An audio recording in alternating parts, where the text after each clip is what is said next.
السلام علیکم ورحمۃ اللہ وبرکاتہ۔ الحمد للہ نحمده ونستعینه ونستغفره ونؤمن به ونتوکل علیہ ونعوذ باللہ من شرور انفسنا ومن سیئات اعمالنا من يهده الله فلا مضل له ومن يضلله فلا هادي له ونشهد أن لا إله إلا الله وحده لا شريك له ونشهد أن سيدنا ومولانا وحبيبنا وشفيعنا محمدا عبده ورسوله الذي أرسل بالحق بشيرا ونذيرا وداعيا إلى الله بإذنه وسراجا منيرا أما بعد فأعوذ بالله من الشيطان الرجيم بسم الله الرحمن الرحيم كيف تكفرون بالله وكنتم أمواتا فأحياكم ثم يميتكم ثم يحييكم ثم إليه ترجعون هو الذي خلق لكم ما في الأرض جميعا ثم استوى إلى السماء فسواهن 7 سماوات وهو بكل شيء عليم صدق الله المولانا العظيم وصدق رسوله النبي الكريم ونحن على ذلك لمن الشاهدين والشاكرين یا رب صلی وسلم دائما ابدا علی حبیبک خیر الخلق کلہم۔ برادران ملت معزز سامعین کرام، قرآن کریم کی 2 آیت کریمہ، پہلے پارے کی سورہ بقرہ کی آیت نمبر 28 اور آیت نمبر 29، 2 آیت کریمہ حضرات کے سامنے تلاوت کی گئی۔ پہلی آیت کریمہ میں اللہ رب العزت بیان فرماتے ہیں کہ تم اللہ کا کیسے انکار کرتے ہو حالانکہ تم مردہ تھے، پس اللہ رب العزت نے تم کو زندہ کیا، پھر تم کو مارے گا، پھر تم کو زندہ کرے گا۔ ثم یمیتکم ثم یحییکم ثم الیہ ترجعون، پھر اسی کی طرف تم لوٹائے جاؤ گے۔ وہی اللہ ہے جس نے تمہارے لیے زمین کو پیدا کیا، اور زمین میں جتنی چیزیں ہیں ساری کی ساری چیزوں کو اللہ نے تمہارے لیے پیدا کیا۔ پھر اللہ رب العزت نے قصد راست کیا آسمان کی طرف، پس آسمانوں کو ٹھیک ٹھیک بنایا، 7 آسمان بنائے، اور اللہ رب العزت ہر چیز کا جاننے والا ہے۔ یہ تو ان دونوں آیتوں کا ترجمہ ہوا۔ پہلی آیت کریمہ میں اللہ رب العزت نے منکرین توحید کے متعلق، منکرین رسالت کے متعلق بیان فرمایا کہ جو اللہ رب العزت کی توحید کا انکار کرتے ہیں اور نبی کریم صلی اللہ علیہ وسلم کی رسالت کا انکار کرتے ہیں، حالانکہ نبی اکرم تاجدار مدینہ محمد عربی صلی اللہ علیہ وسلم کے دورہ اقدس میں، آپ کے زمانے نبوت میں بہت سارے لوگ ایسے تھے جنہوں نے آپ کو بھی تکلیف دی تھی اور آپ کے صحابہ کو بھی تکلیف دی تھی، اور ہر طریقے سے تکلیف دی تھی، تکلیف دینے میں کوئی کسر نہیں چھوڑی تھی۔ صحابہ کرام کو اللہ کے رسول صلی اللہ علیہ وسلم کو بہت مارا گیا، بہت پٹا گیا، لیکن اس کے باوجود جو مکہ کے مشرکین تھے، مکہ کے جو کفار تھے، وہ اللہ کو تو مانتے تھے لیکن اللہ کے ماننے کے ساتھ میں اوروں کو بھی مانتے تھے، رسول اللہ صلی اللہ علیہ وسلم کی رسالت کا انکار کرتے تھے۔ اب اللہ کا تو انہوں نے انکار نہیں کیا تھا، مگر رسول کی رسالت کا اور قرآن کریم کے کلام الہی ہونے کا انکار کیا تھا۔ رسول کی رسالت کا انکار کرنا گویا کہ خدا کی توحید کا انکار کرنا ہے، اور کلام الہی کا انکار کرنا یہ خدا کی توحید کا انکار کرنا ہے، کیونکہ نبی اکرم تاجدار مدینہ محمد عربی صلی اللہ علیہ وسلم کو رسول بنانے والا اللہ رب العزت ہے، اور کلام الہی کو نازل کرنے والا بھی اللہ رب العزت ہے۔ رسول کی رسالت کا انکار کرنے والا ایسا ہی ہے جیسا کہ اس نے خدا کی توحید کا انکار کیا، اور کلام الہی کے کلام ہونے کا انکار کرنا، قرآن ہونے کا انکار کرنا، یہ ایسا ہی ہے جیسا کہ اللہ کا انکار کرنا۔ تو لہٰذا جس نے بھی رسول کی رسالت کا انکار کیا، یا آپ صلی اللہ علیہ وسلم کے ختم نبوت کا انکار کیا، یا قرآن کریم کے آخری کتاب ہونے کا انکار کیا، اس نے اللہ رب العزت کی توحید کا انکار کیا، اور اللہ رب العزت کی توحید کو اس نے نہیں مانا۔ اس لیے اللہ رب العزت نے قرآن کریم کے 10ویں پارے میں سورۃ التوبہ میں ایک جگہ پر بیان فرمایا، وقالت الیہود عزیر ابن اللہ وقالت النصارى المسیح ابن اللہ۔ یہودیوں نے کہا کہ عزیر اللہ کے بیٹے ہیں، اور عیسائیوں نے یہ کہا کہ عیسیٰ علیہ السلام اللہ کے بیٹے ہیں۔ دونوں نے بھی اللہ کی ذات میں شرک کیا، حالانکہ اللہ رب العزت کو مانتے تھے، لیکن اللہ کے ساتھ میں حضرت عزیر علیہ الصلوۃ والتسلیم کو اللہ کا بیٹا مانتے تھے، اور حضرت عیسیٰ علیہ الصلوۃ والتسلیم کو اللہ کا بیٹا مانتے تھے۔ گویا کہ خدا کی توحید کا انہوں نے انکار کر دیا، اور خدا کی توحید کا انکار کرنے والا وہ اسلام میں داخل نہیں ہوتا بلکہ دائرہ اسلام سے خارج ہو جاتا ہے۔ تو یہاں پر اللہ رب العزت نے سورہ بقرہ کی آیت نمبر 28 میں یہی بیان فرمایا، کیف تکفرون باللہ وکنتم امواتا فاحیاکم، کہ تم اللہ کا کیسے انکار کرتے ہو، تم تو مردہ تھے۔ انسان کے اس دنیا میں آنے سے پہلے انسان جو ہے اس کا کوئی ذکر نہیں تھا۔ اللہ رب العزت نے قرآن کریم کے سورۃ الانسان میں، جس کا دوسرا نام سورۃ الدہر بھی ہے، اس میں بیان فرمایا هل اتى علی الانسان حین من الدہر لم یکن شیئا مذکورا، انسان کے اوپر ایک زمانہ ایسا بھی گزرا ہے کہ انسان قابل ذکر نہیں تھا۔ انسان کے کچھ ذرات پانی میں تھے، انسان کے کچھ ذرات ہوا میں تھے، انسان کے کچھ ذرات مٹی میں تھے، اور انسان کے کچھ ذرات جو ہے نا آگ کے اندر تھے۔ اللہ رب العزت نے فرشتوں کو حکم دیا، فرشتوں نے جو ہے نا انسان کے اس دنیا میں آنے سے پہلے یا تخلیق اول سے پہلے، تخلیق اول کا مطلب یہ ہے کہ حضرت آدم علیہ الصلوۃ والتسلیم کو بنانے سے پہلے حضرت آدم علیہ الصلوۃ والتسلیم کی مٹی کو جمع کیا گیا، اور حضرت آدم علیہ الصلوۃ والتسلیم کے ذرات کو جمع کیا گیا، مٹی سے جمع کیا گیا، پانی سے جمع کیا گیا، اور ہوا میں سے جمع کیا گیا، اور آگ میں سے جمع کیا، چاروں میں سے جو ہے نا لے کر کے اللہ رب العزت نے اس کا مخلوط نطفہ بنایا، جیسا کہ اللہ رب العزت نے خود آگے بیان فرمایا هل اتى علی الانسان حین من الدہر لم یکن شیئا مذکورا انا خلقنا الانسان من نطفۃ امشاج نبتلی، بلا شبہ ہم نے انسان کو مخلوط نطفے سے بنایا ہے۔ تو یہاں پر مخلوط نطفے سے مراد اللہ رب العزت نے یعنی مخلوط عورت اور مرد کا نطفہ مراد لیا ہے، تخلیق اول نہیں لیا ہے، بلکہ تخلیق اول تو جو ہے نا مٹی میں، جس کا ذکر اللہ رب العزت نے سورۃ الانسان کی پہلی آیت میں بیان فرمایا، اور تخلیق ثانی کا ذکر یعنی دوسری تخلیق کا ذکر، عورت اور مرد کے نطفے سے پیدا ہونے کا ذکر سورۃ الانسان کی دوسری آیت میں اللہ رب العزت نے بیان فرمایا۔ اب انسان کا جو ہے اس دنیا کے اندر ذرہ برابر بھی وجود نہیں تھا، تو اللہ رب العزت نے اس انسان کو وجود بخشا، یہ اللہ کی بہت بڑی نعمت ہو گئی انسان کے اوپر۔ کیف تکفرون باللہ وکنتم امواتا فاحیاکم، پس اللہ رب العزت نے انسان کو زندہ کیا، ثم یمیتکم، پھر اللہ رب العزت انسان کو مارے گا، تم کو مارے گا۔ جتنی بھی مخلوق اس دنیا کے اندر ہے، تمام مخلوق کو اللہ رب العزت ایک نہ ایک دن جو ہے نا سب کو ہلاک اور برباد کر دے گا۔ پھر اس کے بعد میں جب انسان مرے گا تو قیامت کے دن انسان اٹھایا جائے گا۔ تو دو موت انسان کے ساتھ میں ہے اور دو زندگی انسان کے ساتھ میں ہے، دو موت انسان کے ساتھ میں اور دو زندگی انسان کے ساتھ میں۔ اب رہا مسئلہ قبر والی زندگی میں انسان زندہ رہتا یا نہیں رہتا، اور وہ زندگی دنیا کی زندگی کے مانند ہے یا وہ زندگی آخرت کی زندگی کے مثل ہے، اس چیز کو سمجھنا ضروری ہے۔ معارف القرآن میں حضرت مفتی شفیع صاحب رحمۃ اللہ علیہ نے، جو حضرت مفتی تقی صاحب مدد ذلہ العالی کے والد صاحب تھے، انہوں نے کہا ہے کہ دنیا آخرت کی جو زندگی ہے یعنی قبر والی جو زندگی ہے وہ دنیا کی زندگی کا تکمیلہ ہے اور آخرت کی زندگی کا مقدمہ ہے۔ دنیا کی زندگی عالم برزخ پر ختم ہوتی ہے، قبر والی زندگی پر ختم ہوتی ہے، اور قبر والی زندگی کی شروعات جو ہوتی ہے وہاں سے جو ہے نا آخرت کی زندگی شروع ہوتی ہے۔ یہ مطلب ہے دنیا کی زندگی کا تکمیلہ ہونے کا، اور یہ مطلب ہے آخرت کی زندگی کے مقدمہ ہونے کا۔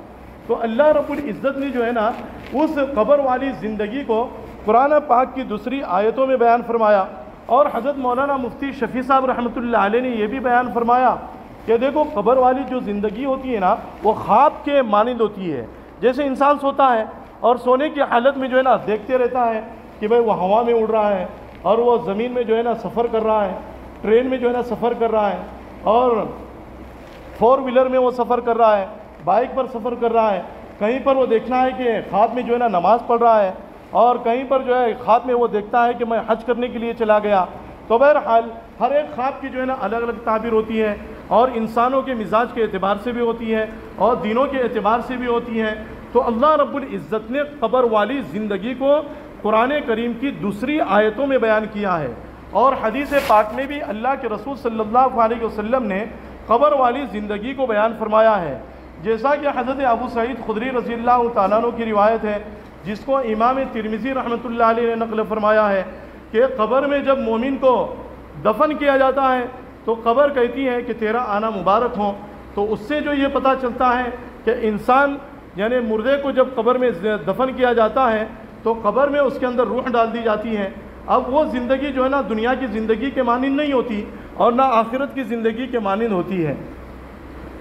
اور پھر حضرت برا بن عازب رضی اللہ تعالیٰ عنہ کی جو روایت ہے، جس کو امام ابو داؤد رحمۃ اللہ علیہ نے نقل فرمایا ہے، اس سے بھی جو ہے نا یہی بات معلوم ہوتی ہے کہ قبر جو ہے مردے سے یہ کہتی ہے، جب مردے کو قبر میں دفن کر دیا جاتا ہے فرشتے آتے ہیں اور اس کو بٹھاتے ہیں تو قبر کہتی ہے کہ فرشتے کہتے ہیں کہ نم کا نومۃ العروس، کہ تو ایسے سوتا رہے جیسا کہ جو ہے نا پہلی رات کی دلہن سوتی رہتی ہے ویسے سوتا رہے۔ تو ابو داؤد کی روایت سے بھی یہ بات معلوم ہوتی ہے کہ قبر میں انسان کو زندہ کر دیا جاتا ہے۔ اور اسی طریقے سے بخاری شریف کی ایک روایت ہے جس کو حضرت انس رضی اللہ تعالیٰ عنہ نے روایت کیا ہے کہ جب بندے کو قبر میں دفن کر دیا جاتا ہے وَتَوَلَّى عَنْهُ أَصْحَابُهُ أَنَّهُ لَا يَسْمَعُ قَرَانَالِهِمْ، اور اس کے ساتھی قبر کے پاس سے واپس ہونے لگتے ہیں، تو انسان اور جنات کے علاوہ جتنی بھی مخلوق ہوتی ہے تمام مخلوقات منکر نکیر کے آنے کی آواز کو سنتے ہیں۔ منکر نکیر جو قبر کے فرشتے نا، ان کی آواز کو کون سنتے ہیں؟ انسان اور جنات کے علاوہ تمام مخلوقات سنتی ہے۔ اور وہ دونوں فرشتے آ کر کے اس مردے کو بٹھاتے ہیں، فَيُقْعِدَانِهِ فَيَقُولَانِهِ مَا تَقُولُ فِي هَذَا الرَّجُلِ، اور وہ منکر نکیر یہ کہتے ہیں کہ تم جو ہے اس شخص کے بارے میں کیا کہتے ہو، یعنی حضرت محمد الرسول اللہ صلی اللہ علیہ وسلم کے بارے میں تمہارا کیا عقیدہ ہے۔ محدثین کرام نے اس حدیث پاک کی تشریح میں یہ بات لکھی ہے کہ نبی کریم صلی اللہ علیہ وسلم کے مزار مبارک سے لے کر اس کی قبر تک جتنے بھی پردے ہوتے ہیں سب کو جو ہے نا ہٹا دیا جاتا ہے اور آپ کی صورت کو اس کے سامنے کر دیا جاتا ہے۔ اب اس سے پوچھا جاتا ہے ما تقول فی ھذا الرجل، کہ تو اس شخص کے بارے میں کیا کہتا ہے۔ تو وہ شخص اگر ایمان والا ہوتا ہے تو کہتا ہے کہ انہ محمد وانہ عبد اللہ وانہ رسول اللہ، کہ یہ تو جو ہے اللہ کے بندے ہیں، اللہ کے رسول ہیں، یہ محمد صلی اللہ علیہ وسلم ہے۔ تو اس روایت سے بھی یہ بات معلوم ہوتی ہے کہ مردے کو قبر میں زندہ کر دیا جاتا ہے، لیکن قبر والی زندگی دنیا کی زندگی کے مانند نہیں ہے۔ کیوں؟ اس لیے کہ دنیا میں رہ کر کے آدمی قبر کی زندگی کو بنا سکتا ہے، اور دنیا میں رہ کر کے آدمی آخرت والی زندگی کی تیاری کر سکتا ہے، مگر ایک مرتبہ آدمی قبر میں چلا گیا تو قبر میں جانے کے بعد میں اب آخرت کی زندگی کی تیاری کرنے کا اس کو موقع نہیں ملے گا۔ اس لیے دنیا کی زندگی میں اور قبر والی زندگی میں فرق ہے، اور قبر والی زندگی میں اور آخرت والی زندگی میں فرق ہے۔ اب دیکھو عن قریب رمضان المبارک کا مہینہ جو ہے نا آ رہا ہے۔ اللہ رب العزت نے کیا کیا؟ دنیا کو بنایا۔ دنیا جو ہے نا ایک بہت بڑی نعمت ہے، اور دنیا کی زندگی ایک بہت بڑی نعمت ہے، اور اس بڑی زندگی یہ جو نعمت ہے، اس نعمت میں دنیا کی تمام مخلوقات شامل ہے۔ حضرت انسان بھی شامل ہے، اور جنات بھی شامل ہے، فرشتے بھی شامل ہے، اور اسی طریقے سے تمام مخلوقات شامل ہے۔ اس ایک بڑی نعمت کے ذریعے سے انسان لاکھوں کروڑوں نعمتوں سے فائدہ اٹھا رہا ہے۔ اگر دنیا کی زندگی نہیں ملتی تو انسان ایک نعمت سے بھی فائدہ نہیں اٹھاتا۔ اب دنیا میں انسان رہ کر کے آخرت کی تیاری کرے۔ اب جب آخرت میں وہ جائے گا تو جانے کے بعد میں اب اللہ رب العزت اس کے اعمال کے مطابق، اس کے ایمان کے مطابق اس کو قیامت کے دن جزا عطا فرمائیں گے، یا تو ثواب عطا فرمائیں گے، یا تو اللہ رب العزت اس کو سزا دیں گے۔ اور ثواب کی شکل کیا ہے؟ ثواب کی شکل جنت ہے، اور سزا کی شکل کیا ہے؟ جہنم ہے۔ دونوں کی شکلوں کو اللہ رب العزت نے الگ الگ بنایا ہے۔ اب اس دنیا میں رہ کر کے ہمیں اس دنیا کی زندگی کو غنیمت سمجھنا ہے، اس لیے کہ حدیث پاک میں مشکات شریف میں ایک حدیث ہے جس میں اللہ کے رسول صلی اللہ علیہ وسلم نے بیان فرمایا اغتنم خمسا قبل خمس شبابک قبل حرمک، 5 چیزوں کو 5 چیزوں سے پہلے غنیمت سمجھو۔ اپنی جوانی کو بڑھاپے سے پہلے غنیمت سمجھو، اور زندگی کو جو ہے مرنے سے پہلے غنیمت سمجھو، اور فرصت کو جو ہے نا مشغولی سے پہلے غنیمت سمجھو۔ یہ اللہ رب العزت نے سب نعمتیں عطا فرمائی ہے۔ یہ کیوں عطا فرمائی ہے؟ تاکہ ہم دنیا میں رہ کر کے آخرت کی زندگی کی تیاری کریں۔ اب رمضان المبارک کا جو مہینہ آ رہا ہے، اس رمضان المبارک کے مہینے کے لیے جو ہے نا ہم ابھی سے تیاری شروع کر دیں۔ حضرت عائشہ رضی اللہ تعالیٰ عنہ کی روایت ہے، اور حضرت ام سلمہ رضی اللہ تعالیٰ عنہ کی روایت ہے، اور غالباً بخاری اور مسلم کی روایت ہے کہ حضرت عائشہ فرماتی ہے کہ نبی کریم صلی اللہ علیہ وسلم شعبان کے پورے مہینے میں روزہ رکھا کرتے تھے، اور حضرت ام سلمہ فرماتی ہیں کہ شعبان کے اکثر دنوں میں اللہ کے رسول صلی اللہ علیہ وسلم روزہ رکھتے تھے۔ ہو سکتا ہے کہ اکثر دنوں میں روزہ رکھتے ہو، جیسا کہ آدمی جب زیادہ کام کرتا ہے تھوڑا سا چھوڑ دیتا ہے تو کہتے ہیں کہ اس آدمی نے پورا کام کر لیا۔ تو ایسی حضرت ام سلمہ کہتی ہے کہ حضور صلی اللہ علیہ وسلم اکثر روزہ رکھتے تھے، اور حضرت عائشہ فرماتی ہے کہ پورے شعبان میں رکھتے تھے۔ مطلب یہ ہے کہ اکثر کرتے تھے، پورا حضور صلی اللہ علیہ وسلم شعبان کے مہینے میں روزہ رکھتے تھے۔ اب شعبان کے مہینے میں نبی کریم صلی اللہ علیہ وسلم اکثر و بیشتر روزہ کیوں رکھتے تھے؟ رمضان المبارک کی تیاری کے لیے۔ لیکن یہاں پر ایک مسئلہ سننا اور سمجھنا ضروری ہے۔ جن لوگوں کے اندر طاقت اور قوت ہے، رمضان سے پہلے وہ لوگ روزہ رکھ سکتے ہیں۔ جن لوگوں کے اندر طاقت اور قوت نہیں ہے، ان کے اندر ضعف ہے، کمزوری ہے، تو اب وہ لوگ جو ہے نا رمضان سے پہلے شعبان میں روزہ نہ رکھیں، اس لیے کہ شعبان میں روزہ رکھیں گے تو رمضان میں روزہ رکھنا ان لوگوں کے لیے مشکل ہو جائے گا۔ علماء کرام بیان فرماتے ہیں، ہاں اگر بدن کے اندر اللہ نے جسمانی طاقت دی ہے، روحانی طاقت دی ہے، تو اب ایسا شخص شعبان کے پورے مہینے میں، یا شعبان کے 10 دن، یا شعبان کے 20 دن، یا شعبان کے 3 دن، یا رمضان سے کچھ دن پہلے شعبان میں روزے رکھ سکتا ہے۔ اور رمضان میں رکھنا تو جو ہے نا ہر مسلمان پر، بالغ پر، عقل مند پر، جو یعنی مسافر نہ ہو، جو مقیم ہے، ان کے اوپر روزہ رکھنا رمضان کا فرض عین ہو جاتا ہے۔ اب رمضان المبارک کی تیاری ہم لوگوں کو کرنی ہے۔ دیکھو رمضان المبارک کے مہینے میں جو ہے نا 4 چیزوں کا اہتمام کریں۔ کتنے چیزوں کا؟ 4 چیزوں کا اہتمام کریں۔ حضرت شیخ زکریہ رحمۃ اللہ علیہ نے فضائل اعمال کی فضائل رمضان میں اس حدیث کو نقل کیا ہے، اور فرمایا کہ 4 چیزوں کا اہتمام کریں۔ رمضان المبارک میں کلمہ طیبہ زیادہ سے زیادہ پڑھتے رہیں۔ ہم میں سے ہر شخص کو کلمہ طیبہ یاد ہے، لا الہ الا اللہ محمد الرسول اللہ، اللہ کے سوا کوئی معبود نہیں، محمد صلی اللہ علیہ وسلم اللہ کے رسول ہیں۔ اور دوسری چیز، اللہ سے مغفرت طلب کرتے رہیں، کیونکہ ہم میں سے ہر بندہ پیغمبر کے علاوہ جتنے بھی مخلوقات ہیں سب کے سب گنہگار ہیں۔ اسی لیے نبی کریم صلی اللہ علیہ وسلم نا اپنی دعا میں ایک شعر پڑھا کرتے تھے جو امیہ بن سلط کا تھا، اور وہ شخص کافر تھا، لیکن شعر جو ہے نا بڑے اچھے اشعار کہا کرتا تھا، اور وہ شعر یہ تھا، ان تغفر اللہم تغفر جمع وایو عبد لک ما علما، اے اللہ اگر تو مغفرت فرمائے تو سب کی مغفرت فرما، تیرا کون سا بندہ ایسا ہے کہ جو گنہگار نہیں ہے، کہ جس نے گناہ نہیں کیا۔ اس لیے اللہ رب العزت سے رمضان المبارک کے مہینے میں خوب مغفرت طلب کرے کہ اے اللہ میری مغفرت فرما، میری اولاد کی مغفرت فرما، اے اللہ پوری امت کی مغفرت فرما، اے اللہ ہم تو گنہگار ہیں۔ تو 2 چیز یہ ہو گئی، اور 2 چیز یہ ہے کہ اللہ رب العزت سے رمضان المبارک کے مہینے میں جنت کو مانگتے رہے، جنت کی طلب کرتے رہے، اور جہنم سے پناہ مانگتے رہے۔ ہم میں سے ہر شخص چاہتا ہے کہ جنت میں داخل ہو جائے۔ بھائی کون شخص ایسا ہے کہ جو یہ نہ چاہتا ہو کہ جنت میں داخل نہ ہو؟ ہم 5 وقت نماز پڑھتے ہیں، 5 وقت کی ہر فرض نماز میں، ہر سنت نماز میں، ہر نفل نماز میں سورہ فاتحہ پڑھتے ہیں، اور سورہ فاتحہ میں ہم کون سی دعا مانگتے ہیں؟ اہدنا الصراط المستقیم، اے اللہ ہم سب کو صراط مستقیم پر چلا، نبیوں کے طریقے پر، صدیقین کے طریقے پر، شہداء اور صالحین کے طریقے پر۔ اور وہ طریقہ کون سا ہے؟ جنت والا طریقہ ہے، جنت والا راستہ ہے۔ تو اللہ رب العزت سے جنت مانگتے رہے رمضان المبارک کے مہینے میں، اور جہنم سے پناہ مانگتے رہے۔ تو 4 چیز تو جو ہے نا یہ ہو گئی۔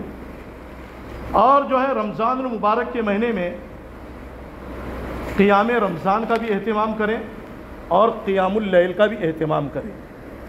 قیام رمضان سے مراد تراویح کی نماز ہے۔ اور قیام اللیل سے مراد تہجد کی نماز ہے۔ قیام رمضان سے کون سی نماز مراد ہے؟ تراویح کی نماز مراد ہے۔ اور قیام اللیل سے کون سی نماز مراد ہے؟ تہجد کی نماز مراد ہے۔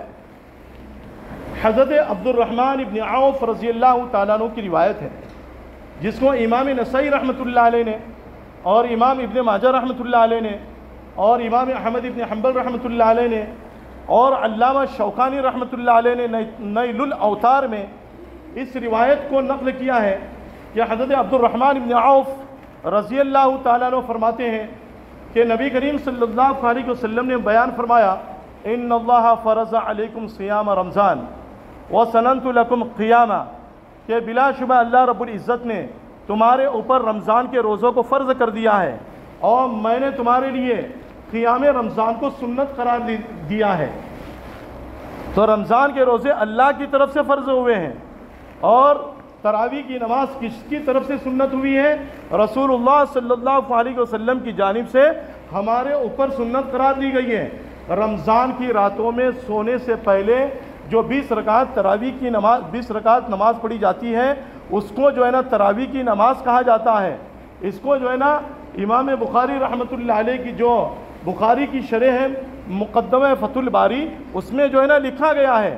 تو قیام رمضان ایک الگ چیز ہے، اور قیام اللیل تہجد کی نماز یہ الگ ہے، کیونکہ تہجد کی نماز کی مشروعیت یہ مکۃ المکرمہ میں ہوئی تھی، اور قیام رمضان تراویح کی نماز کی مشروعیت یہ مدینہ منورہ میں ہوئی ہے۔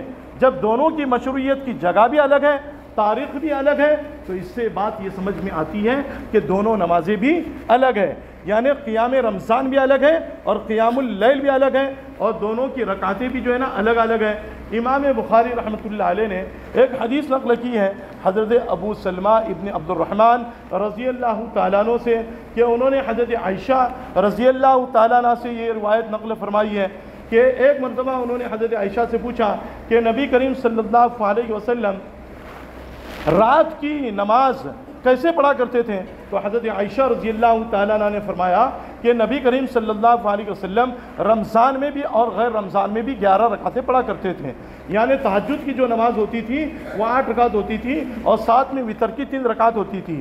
4 رکعت ایک سلام کے ساتھ میں پڑھتے تھے، اور پھر 4 رکعت ایک سلام کے ساتھ میں پڑھتے تھے۔ 8 رکعت پڑھنے کے بعد میں نبی کریم صلی اللہ علیہ وسلم سو جایا کرتے تھے، پھر سو کر اٹھتے تھے تو پھر 3 رکعت پڑھتے تھے۔ نبی کریم صلی اللہ علیہ وسلم کا یہ پورے سال کا معمول تھا 8 رکعت تہجد پڑھنے کا، اور رمضان المبارک میں جو ہے نا سونے سے پہلے 20 رکعت پڑھنے کا، یعنی یہ رواج اور یہ معمول نبی کریم صلی اللہ علیہ وسلم کے دور اقدس میں بھی تھا، لیکن جماعت کا یعنی بالکل پابندی کے ساتھ میں اہتمام حضرت عمر فاروق رضی اللہ تعالیٰ عنہ کے دور اقدس سے شروع ہوا ہے۔ اور ساتھ یہ بات معلوم ہوتی ہے تو رمضان المبارک میں جو ہے نا 4 چیزوں کا اہتمام کرے، ایک تو کلمہ طیبہ کثرت سے پڑھے، اور ساتھ میں جو ہے یعنی استغفار کثرت سے کرے، اور دوسرے جو ہے جنت کی طلب کرتے رہے، اور چوتھے جو ہے جہنم سے پناہ مانگتے رہے، اور ساتھ میں جو ہے نا تراویح کی نماز کی پابندی کرتے رہے۔ اب یہ نہیں کہ بھائی رمضان المبارک میں جو ہے نا سحری میں خوب کھا لیے اور دین بھر جو ہے نا ڈکارے لے رہے، اب ظہر کی نماز پڑھنا مشکل، فجر کی نماز پڑھنا مشکل، عصر کی نماز پڑھنا مشکل، اور جو ہے مغرب کی نماز پڑھنا مشکل، اور عشاء کی نماز پڑھنا مشکل۔ افطاری کرنے کے بعد میں بعض لوگوں کا یہ حال ہوتا ہے کہ وہیں پر بیٹھے بیٹھے جو ہے نا سو جاتے ہیں، مغرب کی نماز بھی غائب اور عشاء کی نماز بھی غائب، تہجد کی نماز بھی غائب، سیدھا سحری میں اٹھتے ہیں۔ لوگ سمجھتے ہیں کہ بھائی پوری زندگی میں صرف جو ہے نا رمضان المبارک ہی ایک فرض چیز ہے، روزہ ہی جو ہے نا فرض ہے۔ میرے محترم بھائی اور بزرگوں، اسلام کی بنیاد 5 چیزوں پر ہے، ان 5 چیزوں کا اہتمام کرنا ہم سب مسلمانوں پر ضروری ہے۔ تو ان چیزوں کا اہتمام کریں، ہم بھی اہتمام کریں، ہماری اولاد سے بھی اہتمام کرائیں، اپنے دوست و احباب کو بھی اس کی دعوت دیں، اپنے محلے میں رہنے والے لوگوں کو بھی اس کی دعوت دیں، کریں گے عمل انشاءاللہ۔ اللہ رب العزت آپ کو بھی اور مجھ کو بھی عمل کرنے کی توفیق نصیب فرمائے۔